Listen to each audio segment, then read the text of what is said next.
Strikes have already triggered protests around the country and here locally. You saw that one from Grand Rapids just a few minutes ago. We've also seen action in New York City and a few other cities around the country as people grow uneasy about the U.S.'s involvement in another conflict in the Middle East. But beyond the geopolitical consequences, there are economic effects associated with a strike like this one. And those effects can change drastically depending on how the rest of the world responds in the coming days. We spoke this afternoon with Dr. Paul Eisele, Associate Dean and Professor of Economics at the Grand Valley State University Seidman College of Business. Speaking generally, he said these kinds of situations in the Middle East normally result in a short-term disruption to markets, which then gets washed out as things move forward. It typically happens in oil markets.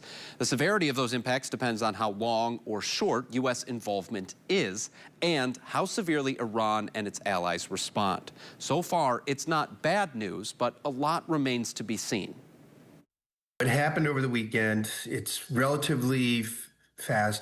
We were already hearing the major allies of Iran, whether it be Russia or whether it be China, sort of taking a step away from this, saying we're not going to push this higher.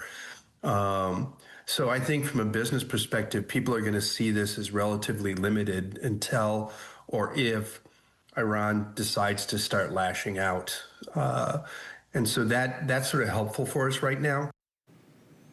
In the short term, U.S. crude oil futures opened just about 37 minutes ago at 6 this evening for the first time since the U.S. strike. They were projected to be between $3 and $5 per barrel higher. Right now, they're at $76 a barrel, so right in that range that we were expecting. They've already climbed around 10% since Israel launched its first attack on Iran a week ago, but have stayed below $80 a barrel.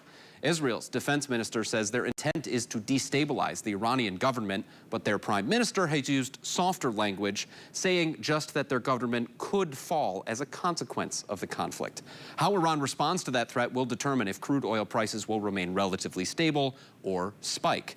Dr. Eisele acknowledged that would be a huge geopolitical risk by Iran, as 20% of the world's oil travels through their water space. He also said that the uncertainty of it all is really the most challenging economic factor and will affect things beyond the energy market. Uncertain futures create a higher risk in a number of different industries, raising the cost of doing business internationally.